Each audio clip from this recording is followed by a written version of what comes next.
नमस्कार। Have a nice day. दिसंबर 2020 से लेकर और आज तक एलपीजी की कीमत बढ़ चुकी है टोटल 230 रुपए। 230 रुपए बहुत होते हैं भाई। पेट्रोल की कीमत भी बढ़ चुकी है, बढ़ रही है, लगातार लगातार बढ़ रही है। डीजल की कीमत भी बढ़ रही है।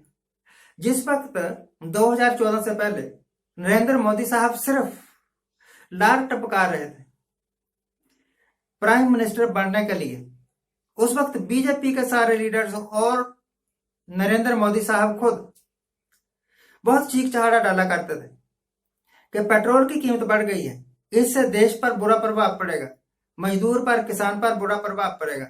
एलपीजी की कीमत बढ़ गई है, इससे बुरा प्रभाव पड़ेगा। डीजल की कीमत बढ़ गई है, इससे हर एक चीज महंगी हो जाएगी। अब नहीं हो रही हर एक चीज महंगी, अब तो हर रोज पेट्रोल की कीमत बढ़ रही है, डीजल की कीमत बढ़ रही है, एलपीजी की कीमत बढ़ रही है। अब मुंह में इलायचियां क्यों डाल ली है? Why don't you speak now? अब क्यों नहीं कहते कि ये बिल्कुल गलत है? सरकार से पूछो तो सरकार कहती है ये हमारे कंट्रोल में नहीं है, ये कंपनियों की अपनी मर्जी है। तो आपने कंपनियों को अपनी मर्जी करने क्यों दी? अगर लोगों ने अपनी ही मर्जी करनी है, कंपनियों ने अपनी मर्जी करनी है, रोड ट्रांसपोर्ट ने अपनी मर्जी करनी है, रेलवे ने अपनी मर्जी करनी है, तो why are you there in the office of prime minister? आप रिजाइन करके घर क्यों नहीं चले जाते? हर एक ने तो अपनी ही मर्जी करनी है। तो प्रधानमंत्री बनने का क्या फायदा? जिस वक्त आप प्रधानमंत्री नहीं थे उस वक्त कहा करते थे लाल लाल आंखें निकाल के 56 इंच की छाती चौड़ी करके ललकारा क्यों नहीं? उस वक्त प्रधानमंत्री थे डॉक्टर मनमोहन सिंह। 56 इंच की छाती उनकी थी नहीं, इस करके उन्होंने ललकारा नहीं। पर जितनी दुर्दशा आपके राज में चीन ने और पाकिस्तान ने हमारी की है, इतनी पहले कभी नहीं हुई थी। अब तो आपके पास लाल लाल आंखें भी हैं, अब तो 56 इंच की छाती भी है, और आपके विदेश मंत्री हैं या वो क्या डिफेंस मिनिस्टर जो भी राजनाथ सिंह पार्टिकुलरली मुझे याद है, पार्लियामेंट में कह चुके हैं कि चाइना हमारा 38,000 स्क्वायर किलोमीटर रकबा कब्जा कर चुका है।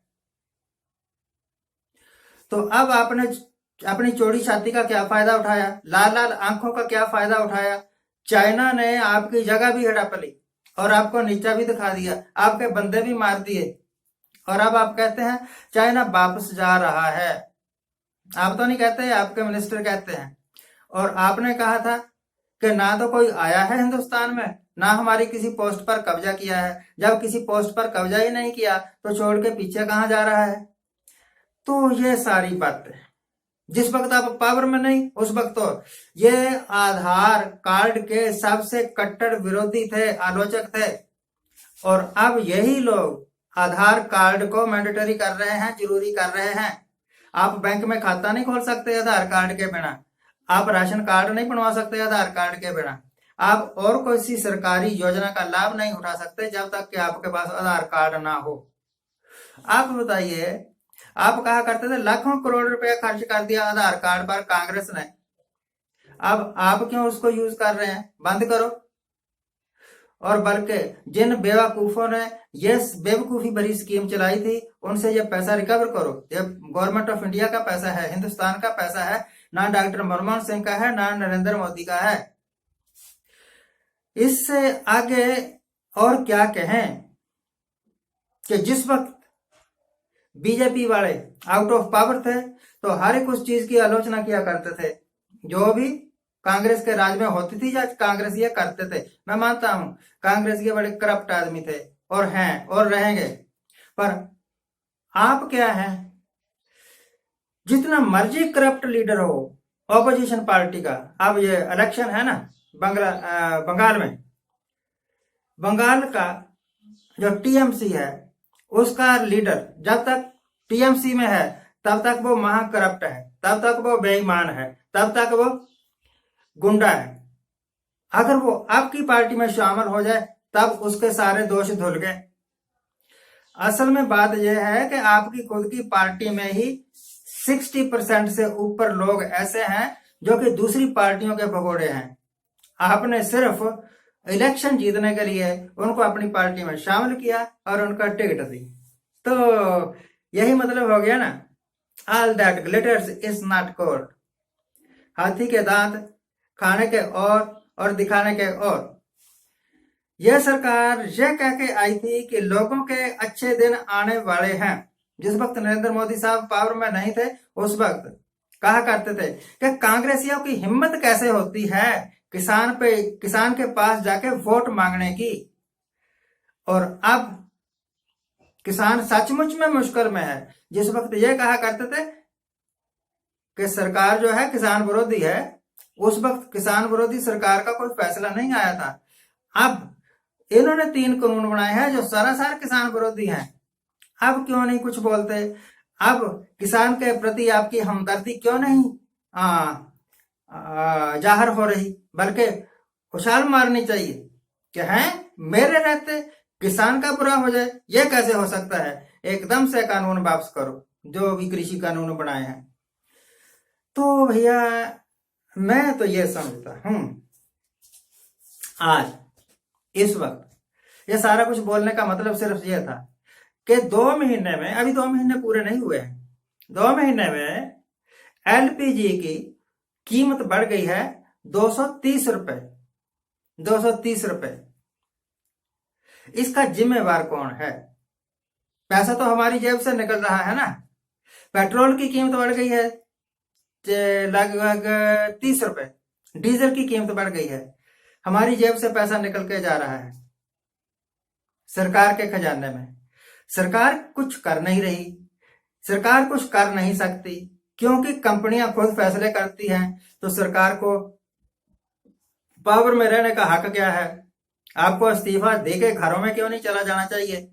जाके आप अपने घर वालों के बने हुए आलू के परोठे खाओ दही के साथ। कितने बेशर्म, कितने टीठ होते हैं ये पॉलिटिशियन, मुझे अब पता लगा, पहले नहीं पता था। पहले नहीं पता था।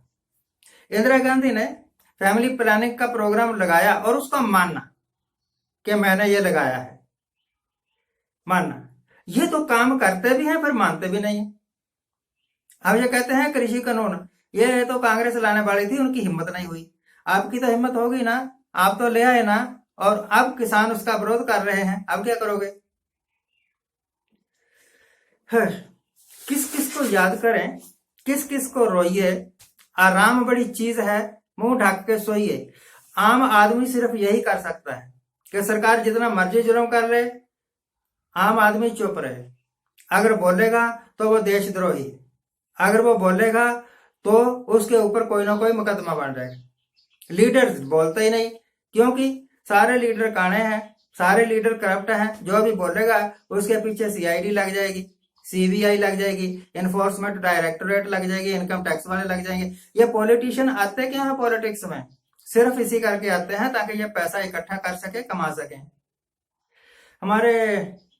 मेरी निगाह में 2-3 गांव के प्रधान हैं, विलेज सरपंच जिसको बोलते हैं।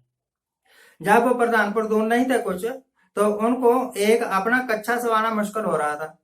अब उनकी जो कोठियां है ना, मकान है बनाए हुए, वहां पर मार्बल लगे हुए हैं। 2-2 करोड़ रुपए की कोठी, 2-2 करोड़। एक प्रधान की हैसियत कहां कि वो 2 करोड़ की कोठी बना ले। परंतु ये सारी कृपा प्रधान बनने के कारण जो हेरा फेरी की हुई होती है उसकी है। 2-3 प्रधान हिमाचल के हमारे जिले के ही हैं, जिनका मैं नाम नहीं लेना चाहता, परंतु आप समझ गए कि मैं किन की बात कर रहा हूं। आज के लिए इतना ही। आज जिनका जन्मदिन है उनको हैप्पी बर्थडे। आज जिनकी मैरिज एनिवर्सरी है उनको बहुत बहुत शुभकामनाएं। दोस्तों, मित्रों, मुझे आपका बहुत फिक्र है।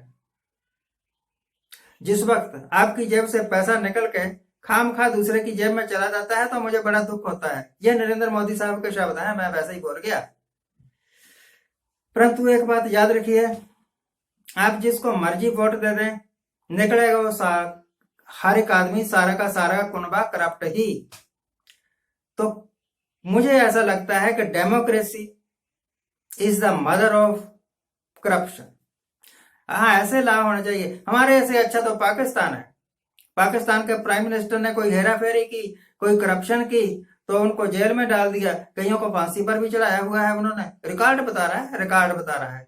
और हमारे यहाँ के करप्ट से जितना बड़ा करप्ट लीडर उतना बड़ा वो फेमस है और उतना बड़ा वो लोकप्रिय है। हद है हमारी डेमोक्रेसी की और हमारी समझ। Thank you very much for watching.